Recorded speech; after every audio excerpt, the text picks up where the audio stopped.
Hello, everybody. Hello, everyone. Live from Portland, Oregon.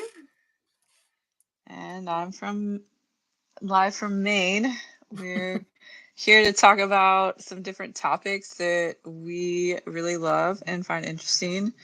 And the first one is signs, symbols, and synchronicities. So, a little backstory is Jessica and I met about, 3 or 4 years ago now? Yes. And we kind of just like hit it off right from the start. We had a mutual friend in common, and she came to visit from out of town, and we just started talking. And then when she left, we exchanged phone numbers, and that was all she wrote. Now we've become world travelers together, lived abroad, lived in two different countries, worked together, and now we're back home in our respective homes, starting new things. And this happens to be one of our passion projects, which is really exciting. Not only are we going to be talking about sign symbols and synchronicities, but we're also in the process of a book about our experiences with sign symbols and synchronicities, and kind of how we came into like love with them and how we use them in our life. Yep. And so I think we're going to start off with a little bit of background on like our experiences, right, with sign symbols and synchronicities, how we came to know them, work with them, understand them, all of that. So I don't know, Whitney, would you like to share how you got started with? Sure. Mine is kind of convoluted story because it's like a progression in life. I think like anything, right? Hmm. So for me, I started learning about sign symbols and synchronicities through tarot cards. In that I started reading when I was 15, and I come from a family who, if not have read themselves, have always been a part of actively like using psychics as a way to make plans, to see things, to understand things, to work with things. And so it was something that I like came very naturally to when I picked it up. And along the way, did I not only for me, it was really important that I learned the symbolisms that went with the cards. So I was like a diligent booker. Like, what does this mean in the terms of the book? And then with practice, like within about 10 years, did I start really getting a sense of the cards outside of the meanings of the book, and then building stories and following my intuition based on what I was feeling and seeing with them, right? Which is then what kind of led to the opening of my mediumship. So I've always been able to see spirits and to talk to them, but to have them connected to me where I was actually getting their information, seeing their lives, their stories through my mind and through my physical body, that became really pronounced about 10, 12 years ago. And when that opened, I was literally channeling a loved one passed on for a good friend of mine. It was her mom who had died, and she was showing me all this vision work, all of these different things. And I used to listen to a podcast called the John Burgos Show, and one of the contestants had or contestants one of the people who came onto the show was a psychic medium, and he talked about a sign symbol and synchronicity dictionary. And so when I started channeling on that level, did I start then building a sign symbols and synchronicity dictionary. Like, I think one of my very first signs was a four-leaf clover, because it means luck, right? That's the symbolism I put with that. And then I think hummingbirds were the next one, and bumblebees, the impossible becoming possible, like the how fast a God, what was I just gonna say? I know. Anyways, so a bumblebee, right? A bumblebee, its body is bigger than its wings, and it technically shouldn't be able to fly, and yet it does. It exists. And then a hummingbird, with how fast that their wings beat, how much nectar they must take in to be able to sustain their body. Like, that also seems quite impossible, and yet it exists. And so there was all of these little things based on their qualities and characteristics that started building my sign symbols and synchronicities, quote unquote, dictionary. It was a long time before I started writing them down. I just started building this like Rolodex of them inside my mind, to now I have like thousands upon thousands of them.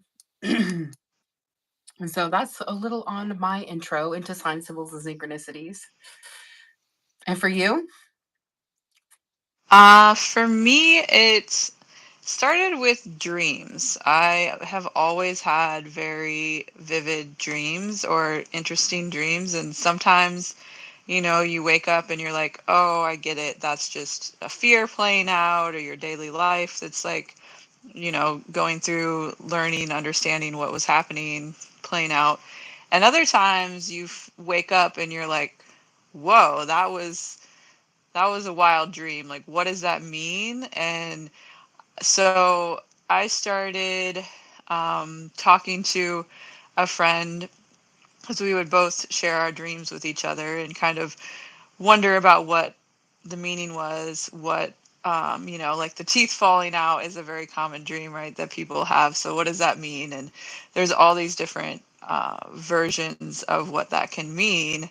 So we started looking at dream dictionaries, and sometimes the dream dictionary would be right on, and we say, oh yeah, that makes sense. I feel that resonates. That's kind of what I think it's about. And other times it was not at all, or it wasn't, the exact situation, the exact storyline. It was different. So I got curious about kind of what our dreams mean and going into the subconscious meaning and trying to understand what the symbolism is in our dreams. And so that kind of is what got me started about all of it. And then later I found tarot cards and, started to explore that. I wouldn't say that I'm as practiced in the symbolism within the cards as Whitney is. I didn't spend that much time with it. I wanted to, but it wasn't something that really attracted my attention as much as some other Sure. things. So Yeah. um but yeah, I think that there's a lot of ways to go about creating sign symbols and synchronicities, and one of the things that I kind of learned through my experience is there isn't any one answer to what one symbol means. That's Yeah. kind of with dream interpretation, that's very much true, and I think with anything as well, because yeah, there's certain cultural significance, with the clover you talked about, meaning like lucky. Like that's a very common one that a lot of people would probably associate with it. However, like you might have a personal story with a clover, with a loved one or your own experience, and it might mean something else or mean Yeah. lucky plus something else, And so that's what kind of got us talking. When Whitney and I met, we got excited about sharing kind of, what does this sign mean to you? And, comparing and contrasting, what our different signs were and what they meant. And, you know, it's interesting. It is, and it's beautiful to me all the different ways we get there, right? You and I have very different experiences in that, and yet we collaborate all the time and share all these meanings and these ideals around sign symbols and synchronicities and how they represent things to us. And then I love, like, one of my favorite things that we shared together about a synchronicity was a video of a frog. What was it? A turtle on a frog's a frog sitting on the back of a turtle with a cowboy hat on. And like to me, turtles represent slow and steady wins the race, right? And the frog represents big leaps, like leaps of faith. And then and of course the hat is just like that playfulness with it, right? Like that cowboy imagination, the play. And I was looking at it and I think I said to you like, "Oh, slow and steady with the leaps." And you were like, I think you said to me, "Yeah, it's not time to make big leaps anymore, Whitney. Like we've done all the things we need to do to make these quote unquote big leaps." Like we were literally sitting in a Costa Rican jungle when this was happening. Like, living our dream. Like we had planned this like what, 2, 3 years before it happened. And there we are living it. And we were getting preparing actually to get ready to go back home again and to come back into this physical reality here in the States. And it was like, okay, what do we have to do? And you were like, I don't think we have to do big things anymore, friend. We've done all the big things. We like sold our lives, did everything we had to do to get out here and to go travel and to be abroad and do all of these different things. And now it's actually time to go home and do this in a different way. And I was like, that was one of the ways that you and I both came together and created this symbolism for this animal, these animals together, and what that could look like. Where my first interpretation was like, oh, I gotta leap, but I gotta do it slow and steady. And you were like, yeah, no, I don't think it's about leaping anymore, friend. He's literally riding the turtle. And I was like, you're right. He is. Truth. Like, Yeah. Well, and that's why I think it's really interesting to share and have conversations about sign symbols, synchronicities, because yeah, they can vary and you can learn a lot. And I found that was always helpful with the dreams to just talk about it, or even if you yeah. don't have somebody to talk about with, journaling about it is another great way to kind of see what else might come out of that understanding, you know? Yeah, for sure. I mean, that's one of the big ways that I started getting connected to myself as well. Like, Spirit has been pushing me to do automatic writing for years, like probably 20 something years. And I was just like, no, I like to talk. I like to talk. But when I actually write down what I'm receiving, it gives me this space to go back and look at it. And I get new insights from it all the time. Like, since coming home, I have gone back through a lot of my journals and looked at different things and seen different things. And I can see personally the formation of my journey, like, and all the different layers and steps and understandings and processes of activation that I've gone through just by looking at my writings, looking at the way I channel. It's amazing. It's amazing to be able to look at yourself like that. And it's kind of great because it kind of brings in the observer perspective in that sense, because you're not the person who wrote it. You're looking at it, you're reading it, you're listening to it, you're feeling into it. Or I'm listening, reading, feeling into it, and looking at it, and coming from more detached perspective from it, which is really cool. Yeah. It is really cool to look back on journals too, or different moments in your life where you're, writing about something that's challenging or, what you're going through. And then to look back and say, oh, wow, like I gave myself the answer, or like, to see where you are now and say, oh, like I understand that in a new way than I did in that moment too. Oh, for Which sure. isn't exactly sign symbols and synchronicities, but I also feel that it's very helpful for your self evolution journey too. Well, and I think it's all interwoven together. Like, that when we were developing this podcast and all the topics we wanted to talk about, what I saw over and over again, and we even talked about it, was the overlapping of it all, right? Like, even within this, like, one of our topics will one day be mediumship, and we'll talk about channeling and what that looks like to receive someone else's wisdom through your own body, to have and to share someone else's experience through your own through your vessel. And how, like, a part of you, kind of the part of you that is your personality, quote unquote, to some extent goes to the back of your brain, and how that other part, that higher wisdom, comes in. And, like, your brain is the filter, but those aren't always your words.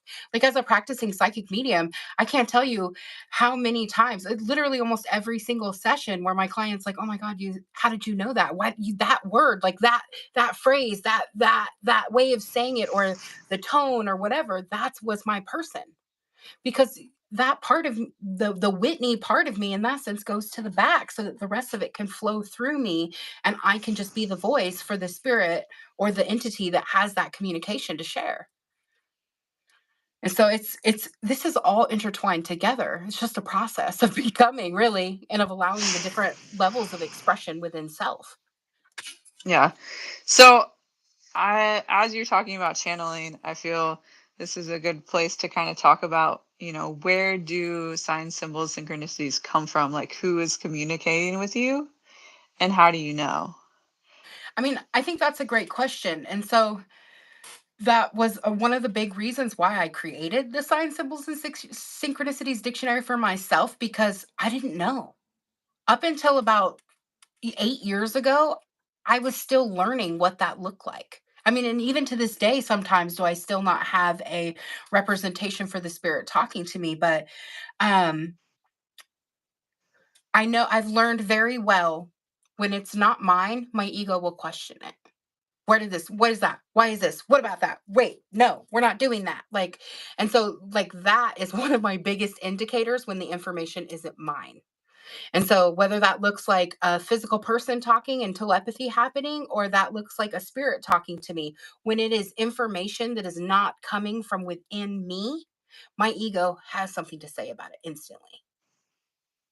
So, another thing is I've learned to assign sign symbols and synchronicities to people.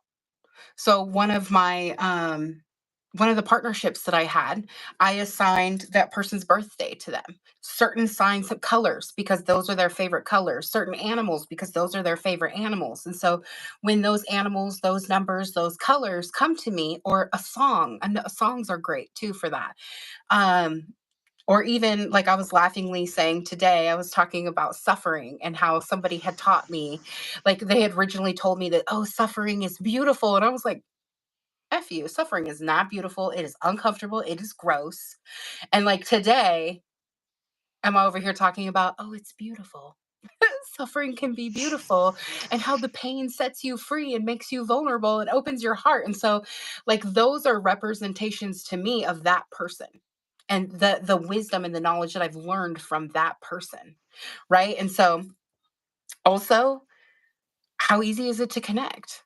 Like, I know when talking to like a founder, which is a very higher, one of the older, old souls that's not embodied, one of the original beings who broke away from the all in that sense, talking to them, like, oh my gosh, I have to be in a really grounded, centered, connected to myself place. And then they come in and my voice changes, and the wisdom that comes with them, the things that they talk about are very not human. It's a lot more focused on qualities and characteristics and ways of being. Also, it's not finite. Like this summer, when you and I were channeling one of the founders that we both worked with, and does it get easier? Yes and no. Really? Is it going to look how I think? Yes, a little tiny bit, and a lot no. And so it's a lot more the information and how it gets brought to you. Also, another way is if for example, how I know somebody's been thinking about me is if I'm doing my own thing, like la di da, say I'm cleaning or I'm writing, and all of a sudden that person, I hear their voice in my mind, or I instantly start thinking about them, or something like that. When I wasn't thinking about them at all, that's another way that I know, boom, this person is thinking about me, or this person is talking to me, or this person is sharing information with me.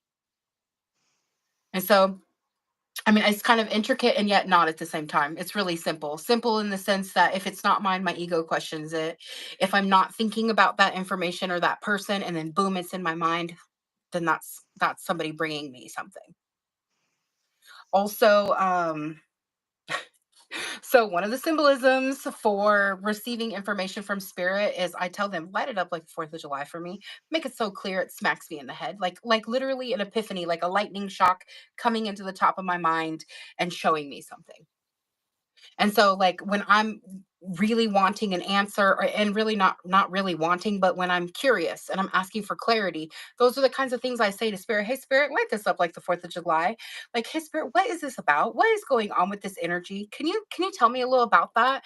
And then when I go into that place of detachment and I just let it go, boom, here comes a video or a friend or a loved one or a billboard or a message on the radio or a song, and like bam, there's the information. And so it comes so many different ways. But the key here in all of this is knowing the self, knowing how to separate self and knowing self, so that when the other information does come in, you know what's what, at least better than you had before. Like as soon as my ego asserts itself, I'm like, okay, that wasn't me. Or when I see, 525, or um my spirit guides love angel numbers, so I'll get like 222, 444, 555, 3339, or 369, or stuff like that. Like that's when I'm like, spirit guides, hey guys, how you doing? Thanks. Thanks for checking up on me or dropping me off this information, you know? But yeah, did I answer the question? I was kind of all over the place with that.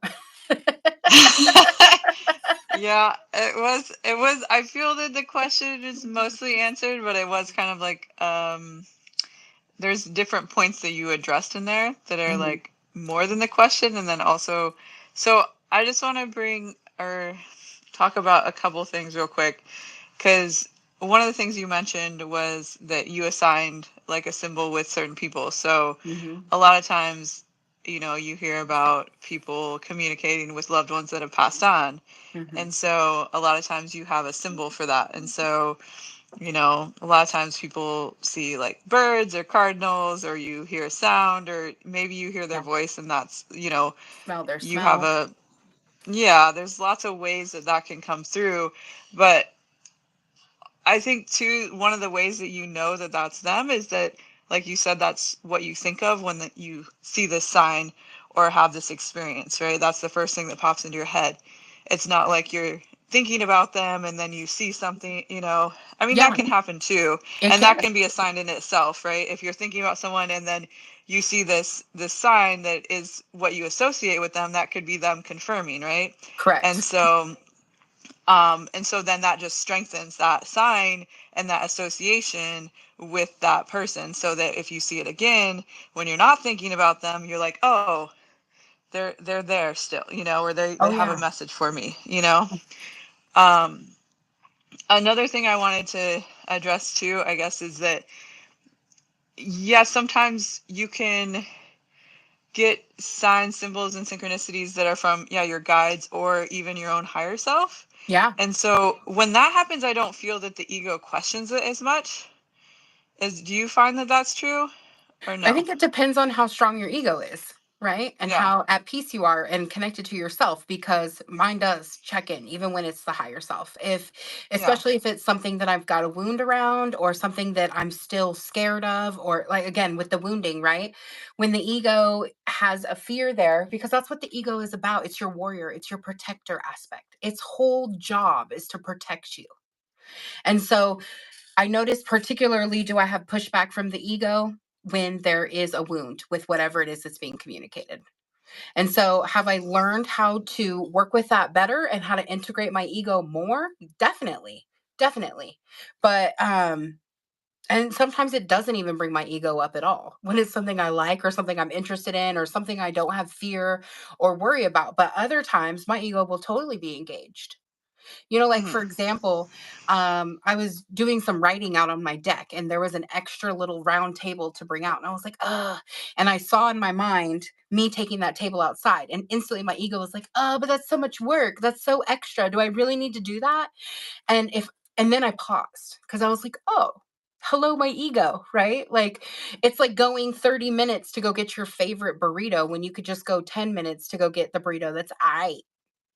What are you willing to give to yourself?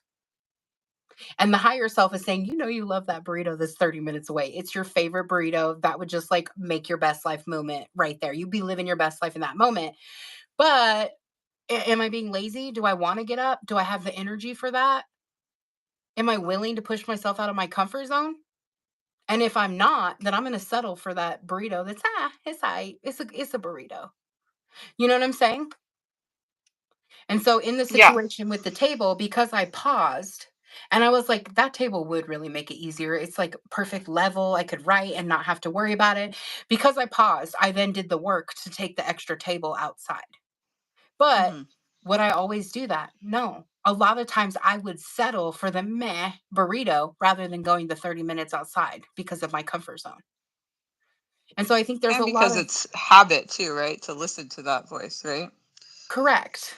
And getting into the habit. And spirit told me when I first started practicing this, like on a really conscious level, I would ignore it. I would ignore spirit. I would push it away. I'd be like, no, I don't want to do that. I want to do this. And like, okay, do that. And spirit would tell me, like, do that. The intuition is coming in to make it easier for you. But if you don't want to do it easier, don't. It could be harder. That's fine. Do whatever you want. And so like learning that dance and learning myself and how I loved to make it hard for myself. I love to be hyper independent and do it alone. I don't need nobody. I don't want no help. Like, and to now where I'm like, yeah, you want to help me? I got 4 bags. I could use some help so I don't have to make 2 trips. Where before I would be like, no, I'm going to carry it, or I'm going to break a nail, or I'm going to effort it, or I'm going to make 2 trips, when like somebody, you could just ask for the help and somebody could help you and make 1 trip. Yeah.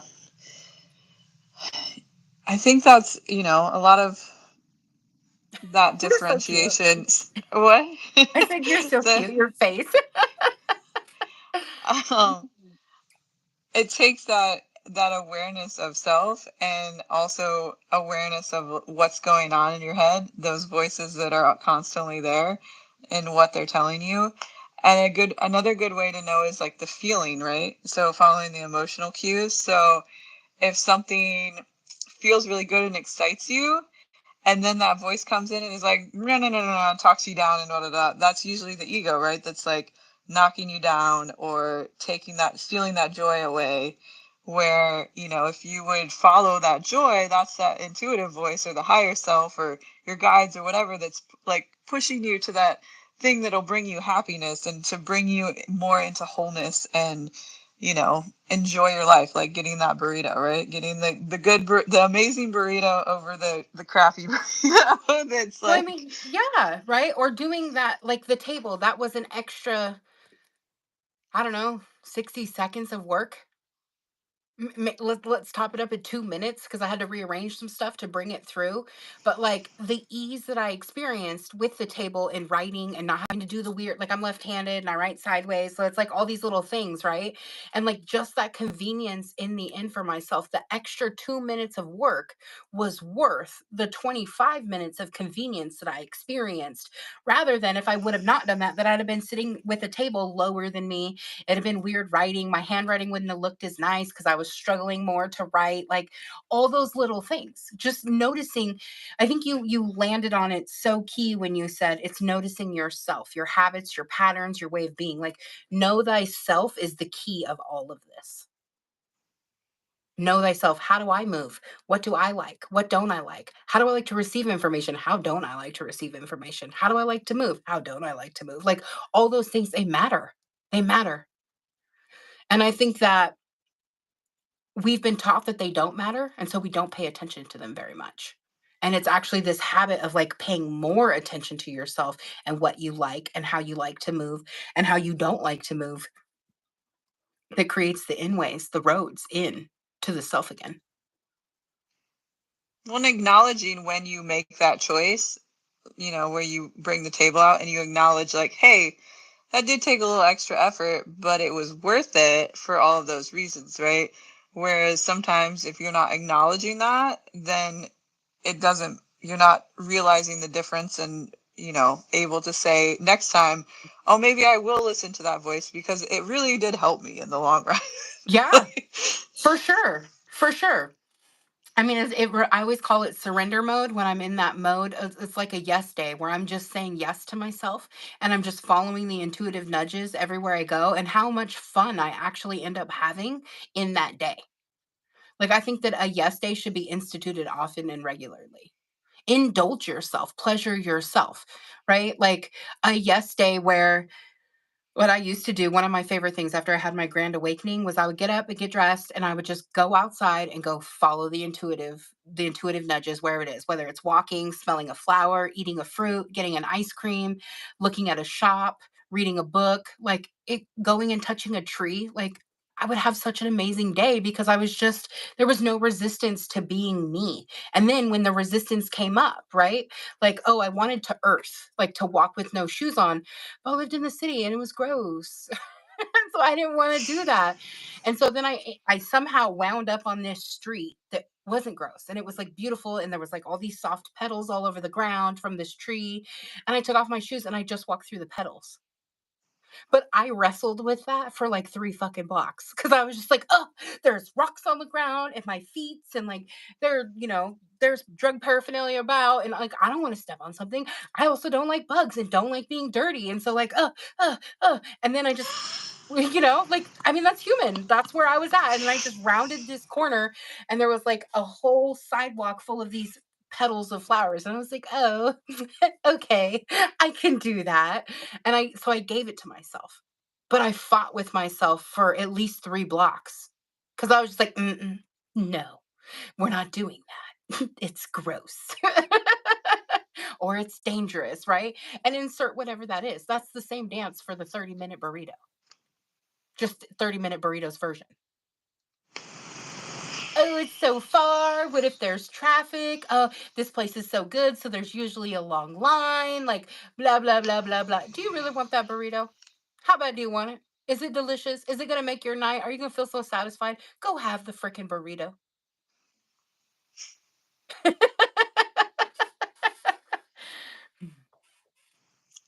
It's sad So days. it's interesting to me because what you're talking about, is understanding yourself, understanding what you want and what calls to you, your soul, what makes you excited and lights you up, right? Hmm. And so we're talking about this, but we're also talking about sign symbols and synchronicities, and that's because that's what opens it up for you to experience more sign symbols and synchronicities, because you have to be able to be open enough to acknowledge and to see and to listen and to be aware and present enough to have that experience of the sign symbols and synchronicities. And I would like to add in to trust yourself. Like not only are you open and listening and Hmm. and present, right? But you're trusting. Like that me being called to go get the 30-minute burrito is really going to be that satisfying. And then you get the burrito and you eat the burrito and you're like, "Oh, it's the best burrito." Like, "Oh, so delicious," right? Like I think Yeah. it's so many parts and pieces.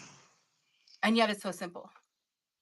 I like that you bring up the trust yourself piece because I feel that that had been a challenge in my journey a lot, because I would often second guess myself and do that. Or so I'd see something, or like something would resonate, or I'd have this moment where I was like, oh yeah, like I'm getting this sign, and then I'd be like, no, you're not. Like that's not a sign. It's just a coincidence. It's just a, Yeah. whatever. And I'd reason it away. The ego would reason it away. Yeah, it's easy.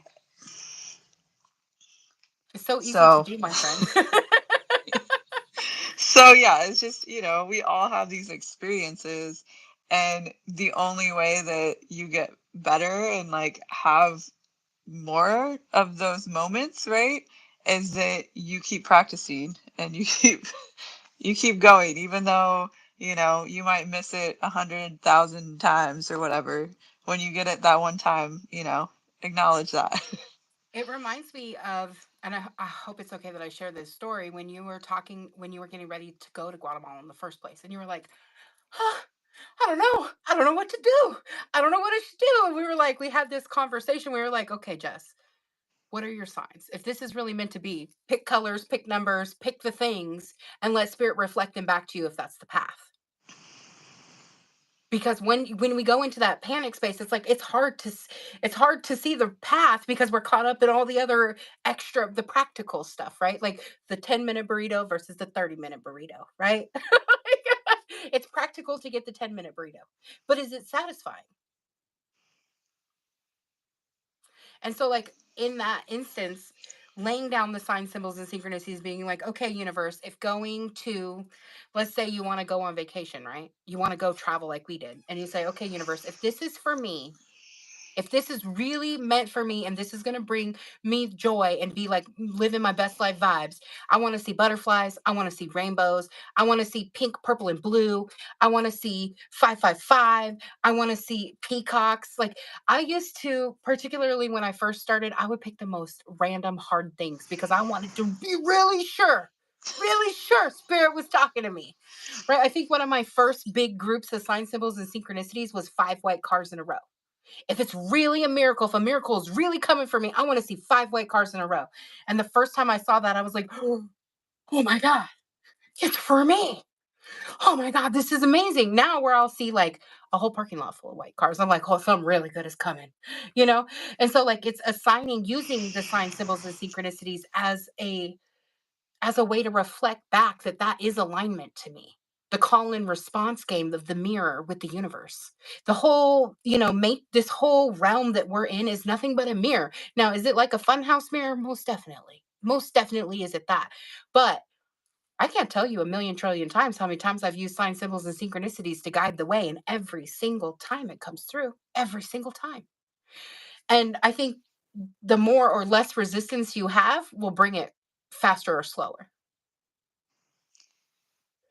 So like, I like a miracle. I just, I don't have any specifics as to what that miracle could look like, universe, but something that seems impossible to me becoming possible. That's my definition of a miracle. Show it to me. And sure as shit, it could be the most random thing and it will be there. It will just be like, ta-da! Here I am, ta-da! And the less attached you are to it, the quicker it comes. So my thing with this, like, I think my big overriding thing is play with yourself. Literally and figuratively. Play with yourself about it. What is most aligned to me, universe? When something is really, really aligned to me, show me flowers, show me rainbows, show me birds. One of my big signs right now is like flocks of birds just about. I mean, literally, when I first started using that sign, I kid you not, there was like 90 crows in the sky, just like over and over and over and over, legions of crows. And I was like, oh, okay, spirit, I see you. Okay, got it. And the alignment to it is not that the birds existed, because that always happens, right? It exists, but that you're in that place at that time to see the birds. That's the alignment to me. I think a good example or understanding that I have for that is I would go on walks with my dog a lot, and sometimes I would get signs during those times, and it's kind of crazy to me how I would notice there's a bunch of people walking outside and there's a rainbow in the sky, but there's a lot of people that never saw that rainbow because they never looked up or in that direction, Yeah, or were aware enough of their surroundings to register it because they were like in their head or looking at their phone or busy doing something else. So it's like you could have 100 people outside the same place, and how many of those 100 people might see the sign could vary, it could greatly. vary. It depends, right? How many of those Yeah. people do they have children who are looking up? Because that's the Yeah. beauty of children, is like they're paying way more attention oftentimes than we are. We're so busy in our heads being focused on all the things and being practical and being logical, and I mean, that is what we've been taught keeps us surviving, right? Is to be practical and take step by step actions and to keep your head. I mean, one of the things I was always told is keep your head down and your chin up, and you will get there. And I'm not going to lie, it's helped me gain many, accomplish many, many, many of my goals. But I've learned to look up and to look down and to look around. I think my favorite term for that is the art of noticing. I can't remember the author right now, but there's a man who has created a book and classes around the art of noticing, and really that's where signs, symbols, and synchronicities come from, because you're noticing the life around you, what's happening around you in your bubble and outside your bubble.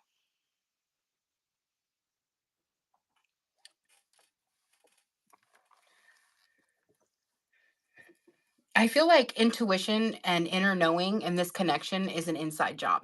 It all starts inside. It's a muscle. The more you practice it, the more attention you give it, the more confidence you build, the more trust you build. And then once you start going off, you're like a rocket. And even if you lose it and fall off the quote unquote, train, it's inevitable that you'll get back on.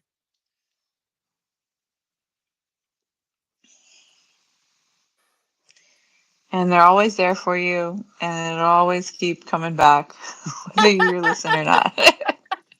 I mean, facts. Do you have any sign, symbols, or synchronicities you'd like to share? Mm, not at the moment. I mean, I have a lot, but I feel like they vary. And sometimes I, you know, assign them for specific things. I'm not as good about it as you. I don't use it as often. But the few times that I have used them, I would be shocked at how they would appear. Like one time I asked for an owl, and I don't remember what I was asking for, like what it was supposed to, confirm for me. But the next day, I was taking a walk in the woods by myself with my dog in the middle of the day, and there was literally an owl like above me on the tree staring at me. And I just stood there and stared at this owl for a while and was like, wow. That can't deny that. It's pretty clear.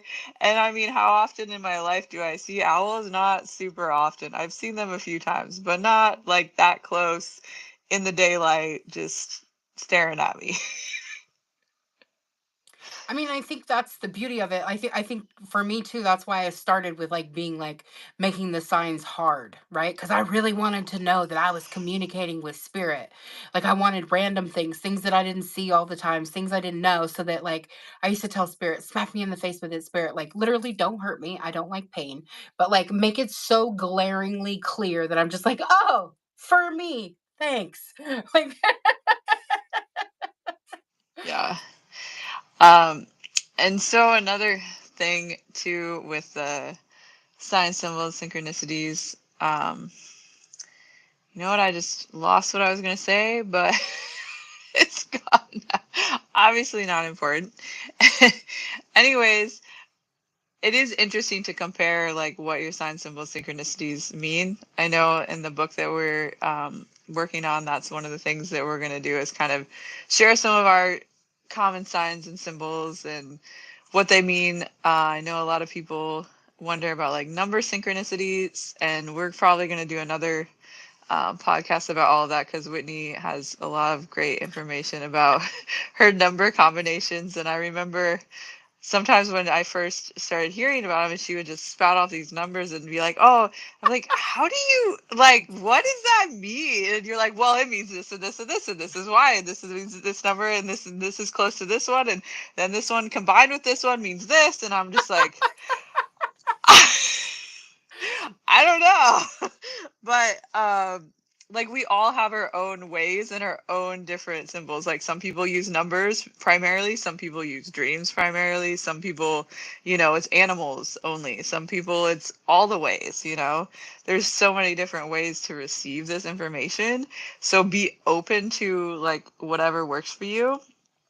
And if you I going back to kind of like the resistance piece, I guess, with like what if I'm asking for a sign, and I'm not receiving it?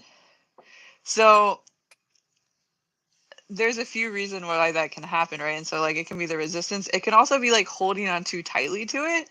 Like you literally have to be like, I'd like to receive this sign and just let it go. Because if you're constantly thinking about when am I going to see this sign and where's this sign going to show up and how is it going to show up and what is it going to look like, that's just you in your mind, and that's blocking you from ever like letting go of the and allowing it to come to you. It's not going yeah, to come to you when you're doing that dance. So that's another be aware of that if that's what's happening for for you. sure. For sure. And I think one of the solutions, like for me, because I'm that guy, I am totally that guy. Like my autism kicks in and I super fixate on things. Like, you know me, friend. I can get super fixated. But one of the things the spirit brought to me for that was to set the intention, right? To ask.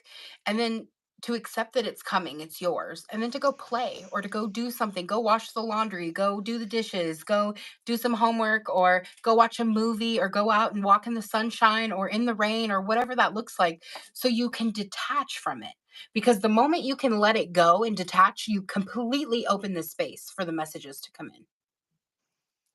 But when we're sit there fixating on it, the instead of it being like this big, huge open channel, we make it this teeny little channel right here that you can barely put your finger through because you're so fixated, it can't come to you. It just literally cannot come to you.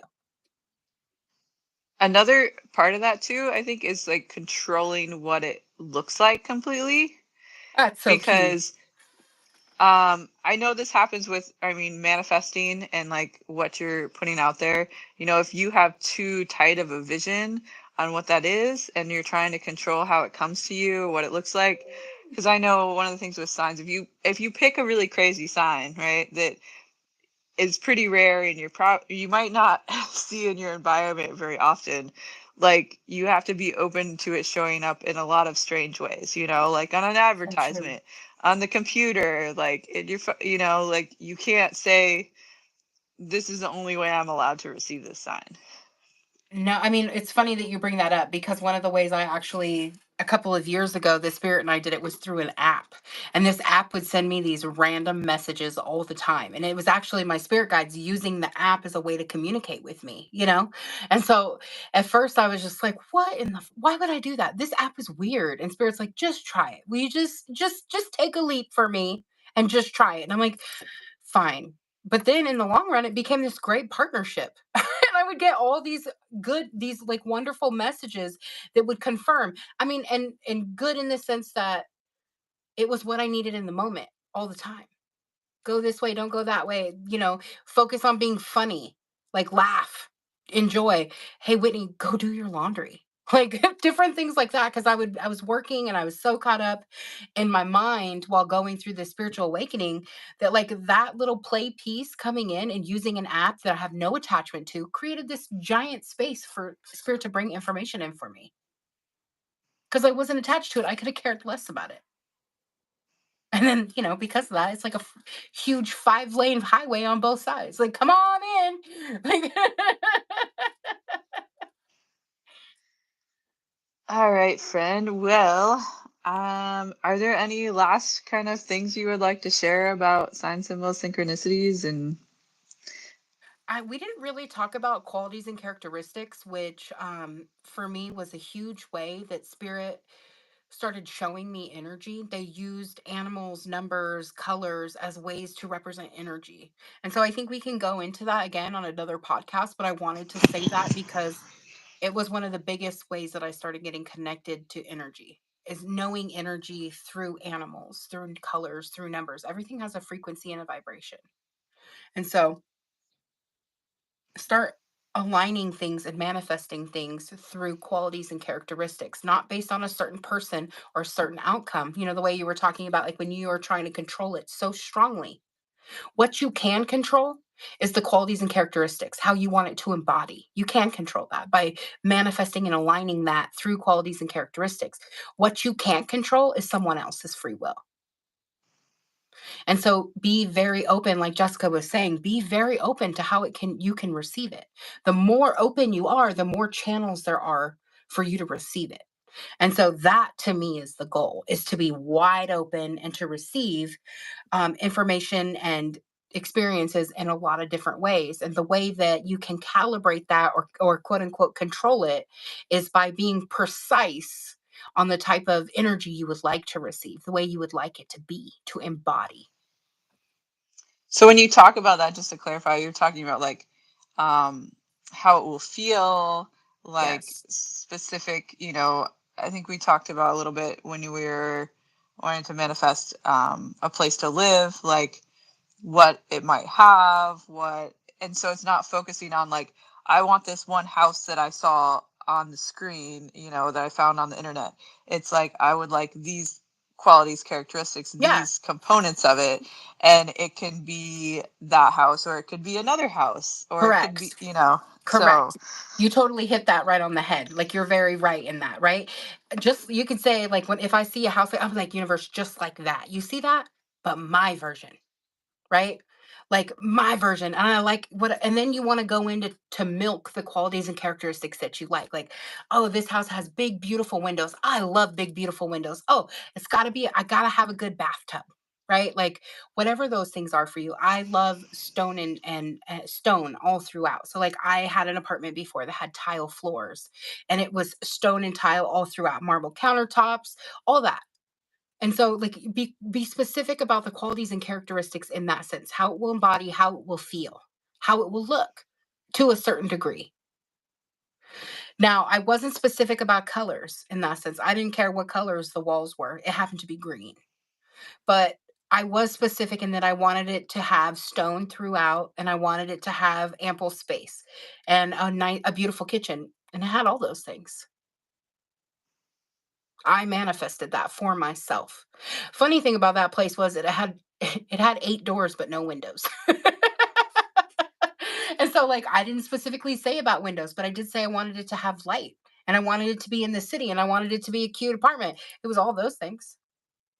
But I didn't pick where. I just gave it its qualities and characteristics and said like this. And then boom. So we could probably talk more about that another time. It's probably time to yeah, because I go ahead. yeah, because I feel that kind of like it blends in with manifestation. It's like using the sign 100%. symbols, characteristics, and synchronicities in a way to like confirm or like put that energy out there. But they are blended. It's kind of a combination thing. So yeah, we'll talk more about that when we talk about manifestation. Yeah. We got a lot of Or topics. energy and Yeah. all of them.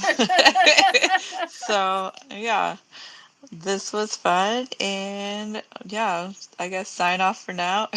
Yeah. Have a beautiful day, everyone. Thank you for joining us. Thank you. Bye.